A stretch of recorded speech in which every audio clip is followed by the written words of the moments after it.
Keituri, joka on 18 maailmancupin kokonaispisteessä, hyppännyt tasaisen ja hyvän kauden kokonaisuutena.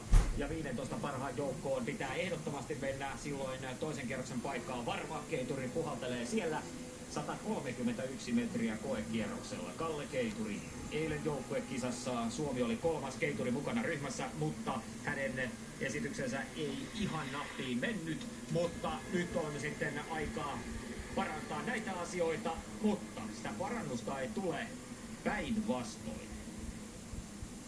Kyllä oli ponnettoman näköinen suoritus. Tässä nähdään, kuinka syvä on tuo Kallen laskuasento. Ja nyt täytyy sanoa, että viimeaikaisten otteiden perusteella niin Kalle ropassa kyllä tuo maailman ympäri reissaaminen tällä hetkellä tuntuu, ja hyppääminen on semmoista aika ponnettoman näköistä ja vähän jalan tehoon ja herkkyys ropasta hukassa. Sen takia mitta jää 109 metriin. Ja ei mitään asiaa toiselle kierrokselle. Kalle voi pakata kyllä sukset